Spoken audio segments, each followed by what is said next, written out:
Salut, salut. Donc derrière moi, Véronique, gourmandise sauvage. Gourmandise sauvage, hein, ouais, c'est ça, ça. Alors je suis donc en Savoie, chez Véronique, depuis hier. Ce matin, j'ai participé à une de ces sorties. Découverte des plantes sauvages comestibles. Voilà, découverte des plantes sauvages comestibles. Bon, pas pour me vanter, mais je les connaissais toutes, hein. J'ai plus papoté avec un gars qui me connaissait à travers ma chaîne et qui connaissait Quentin. Enfin bref, je vais pas raconter ma vie, mais c'était marrant. Ouais. C'était assez sympa. Donc Loïc, Lily, je vous fais des gros bisous.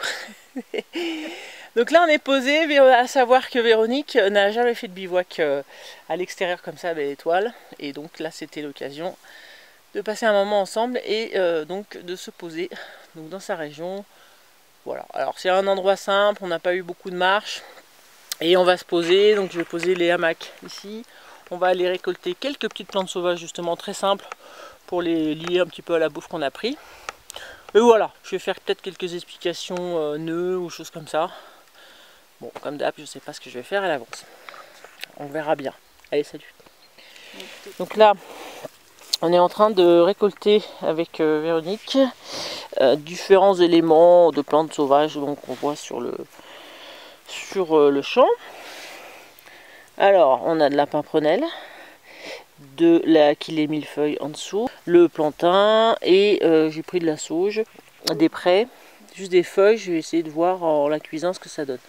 Donc, pas coupé, on voit la pimprenelle ici par exemple, on voit la sauge ici.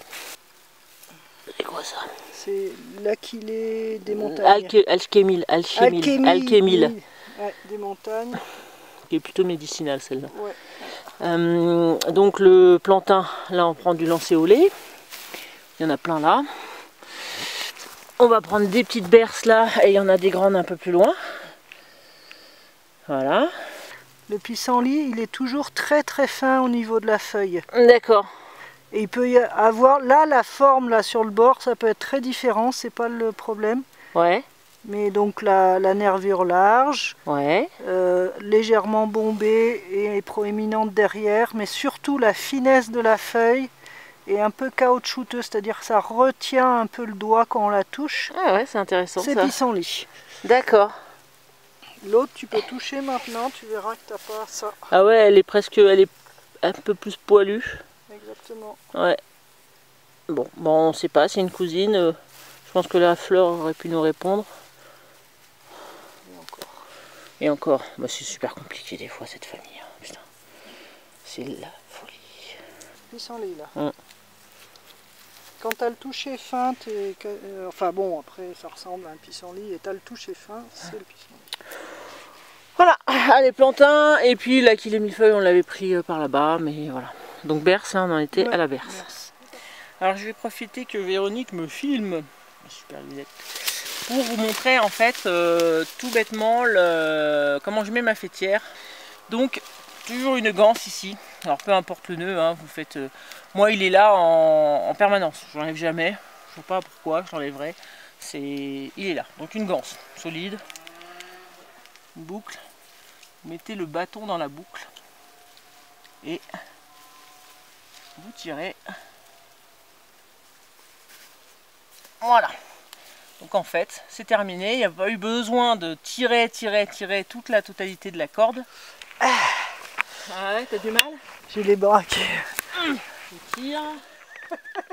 Alors là, ce que je voudrais vous montrer, c'est Véronique en train de galérer. Qui recherche dans ses souvenirs, dans les vidéos. Donc là vous voyez que les mains. Non, ce que je voulais montrer c'est que quand on est face à de la végétation comme ça, c'est pas toujours pratique de mettre le tarp, mais on bidouille comme on peut. Donc là par exemple, elle a fait voilà, elle a fait en fonction des branches, etc. Et là c'était pas mal. Et là c'est un peu plus galère. Donc je lui ai dit tu entoures le tarp autour de l'arbre, c'est pas gênant. Et c'est bien, non mais là c'est bien ce que tu fais, ça va suffire. Et là dans ce que j'ai fait moi, pour ce côté là par exemple, ces arbres là, j'ai hésité à les couper mais non, je veux pas les couper, il n'y a rien à faire. Quand je peux ne pas couper, je coupe pas. Donc j'ai fait passer le tarp au dessus. Donc du coup il repose même plus trop sur la fêtière, hein, quelque part.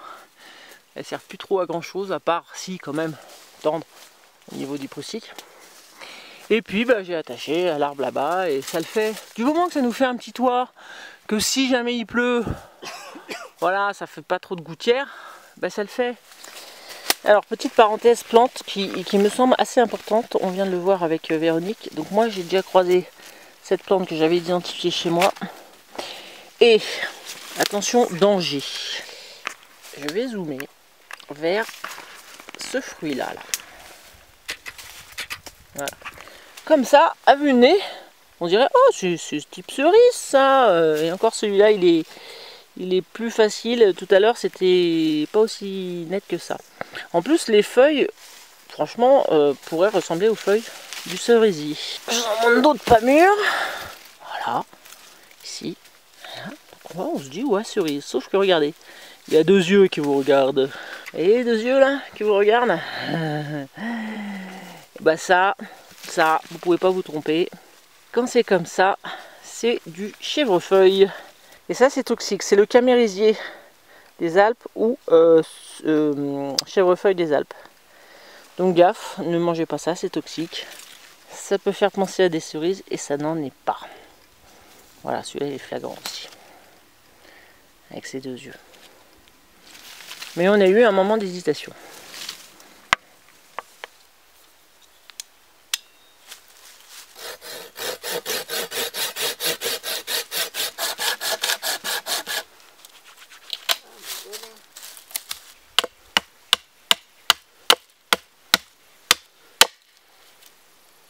Voilà, on va l'enfoncer dans le sol.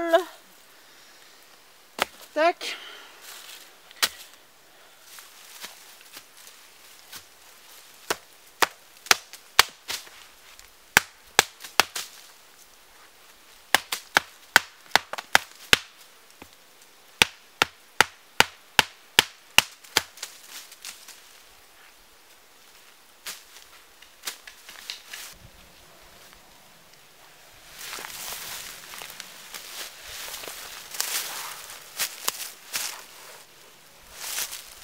Je le répète, oreille de Mickey.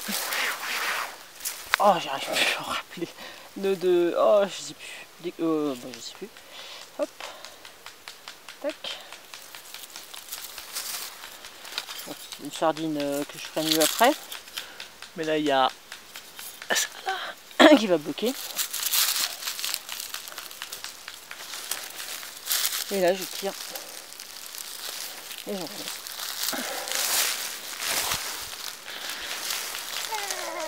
Et voilà.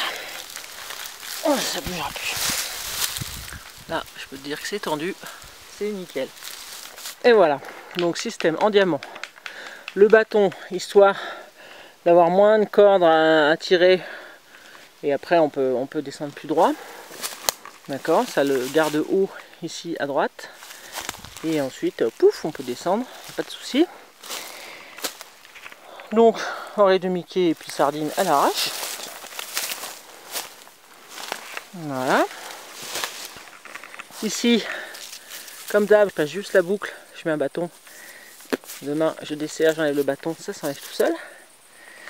Toujours cette technique, franchement, faut pas se faire chier à faire passer la cordelette ou faire des nœuds.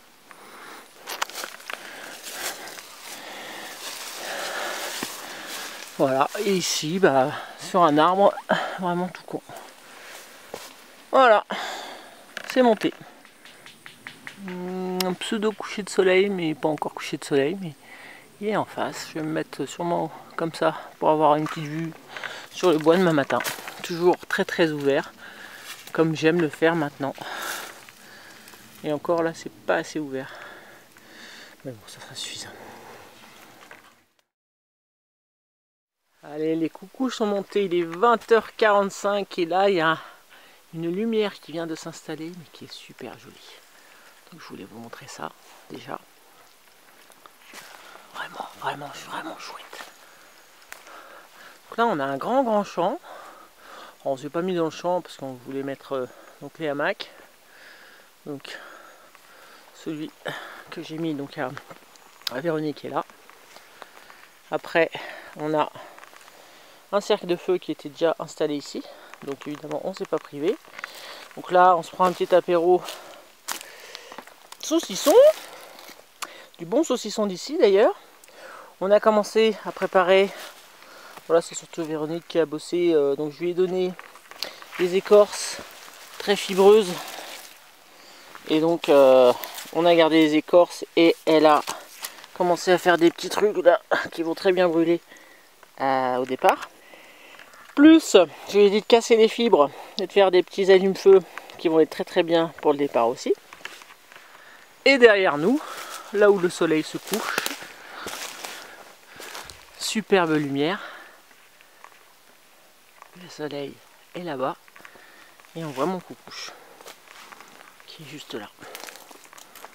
Voilà.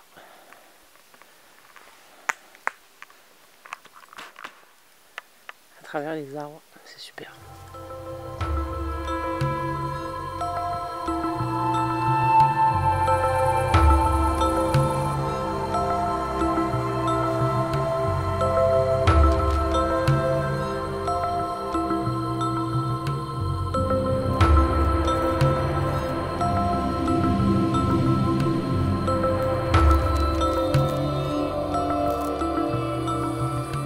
Et voilà, le soleil disparaît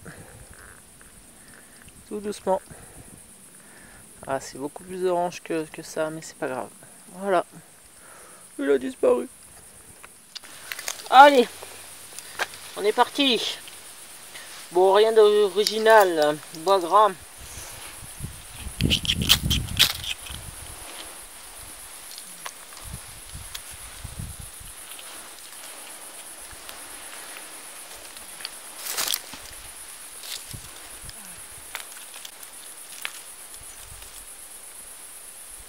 Alors, les petites écorces. Ah bon, j'ai oublié les allumes-feu. On va les mettre. Donc, les petites fibres d'écorce.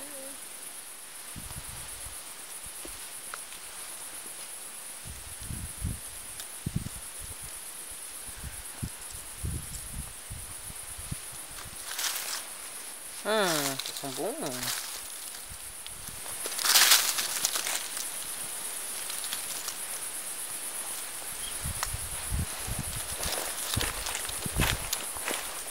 Donc ma technique, hein, soulever, quand tu vois qu'il a du mal à partir, la technique de soulever, c'est vraiment... Dès que tu vois de la fumée, ça veut dire qu'il y a pas... C'est tout. Ouais. Voilà, il respire. Donc il n'y a pas de braise, c'est pas bon. Un minimum de braise. Oui, un minimum, c'est pas une braise, c'est... Ah non, mais on apprend plein de choses sur ta chaîne. Après c'est la pratique, hein, y a pas de doute. Oui, oui. Oui, mais à force de regarder les vidéos, quand tu fais, quand tu expérimentes, ça te revient en tête, quoi, de ce que tu as entendu. Une fois, deux fois, trois fois, ça revient beaucoup. Ça... Corse. Pas trop pour pas que ça l'étouffe. Mais... Tu as vu la fumée que ça fait. Donc, petite précision, Véronique se demandait pourquoi j'attendais... Oh là là, on va rien voir, c'est que de la fumée blanche. Pourquoi j'attendais un peu le soir, à la nuit tombée en fait. C'est parce que la fumée se voit énormément en fait de très loin. De très loin. Tant qu'il fait jour. C'est pas bon ça, c'est pas bon. Un feu se voit moins la nuit quand on est un petit peu entouré, etc. que la fumée en plein jour. Donc, d'où mon allumage tardif. Il est 21h45. Là, c'est très tardif, là, quand même. Mais avant, c'était pas possible. À cause de ça. Oh, je vais bouger, je vais mettre de l'autre côté, parce que là... Tu t'en prends plein la figure. Mais bon, c'est parti. J'ai toute confiance. Voilà, je viens... Il est 22h bien passé, je crois. Le feu est bien parti. Oui, c'était 21h45. Ouais.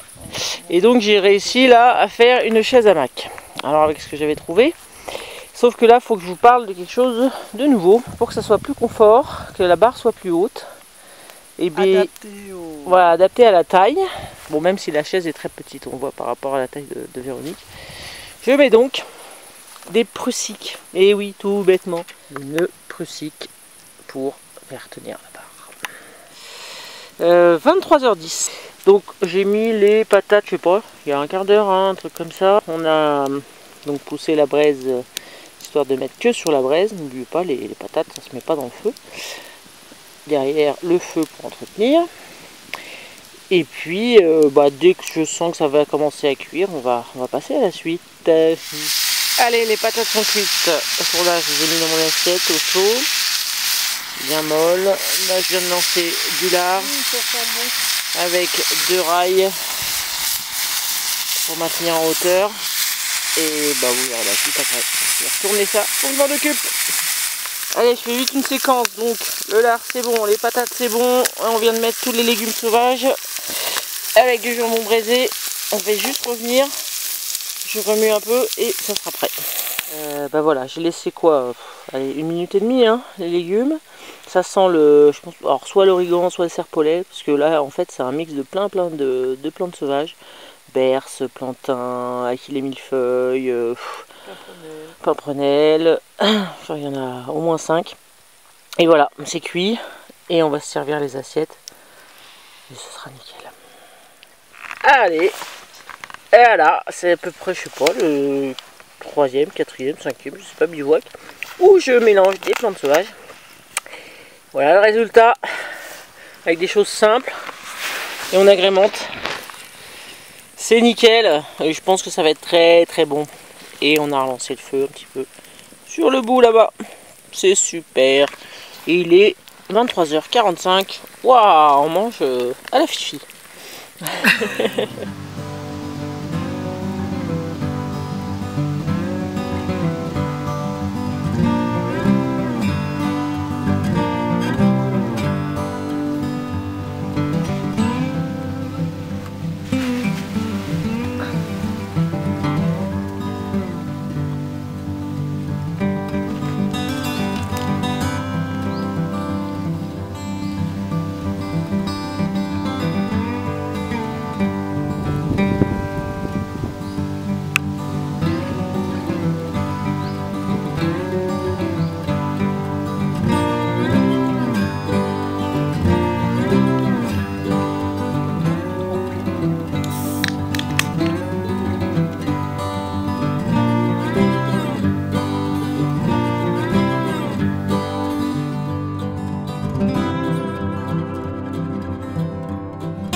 Donc voilà le lieu du crime du petit déjeuner, qui n'était pas dégueu, hein, mais que j'ai pas filmé parce qu'on papotait.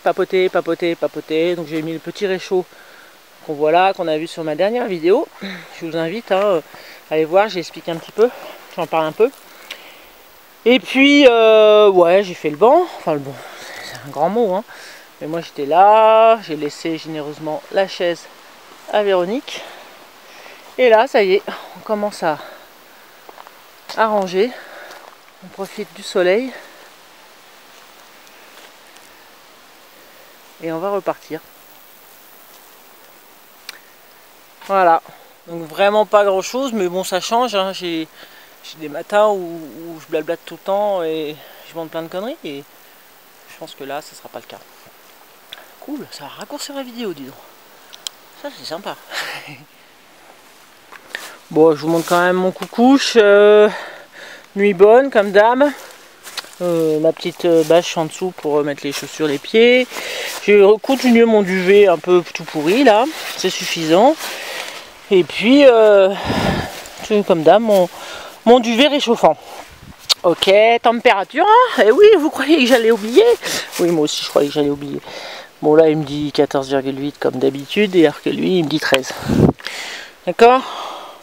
Donc on va dire 13,5, hein, 13,5 cette nuit, mais il a fait bon, hein. Il a fait bon. Et là il fait à peu près 20 degrés.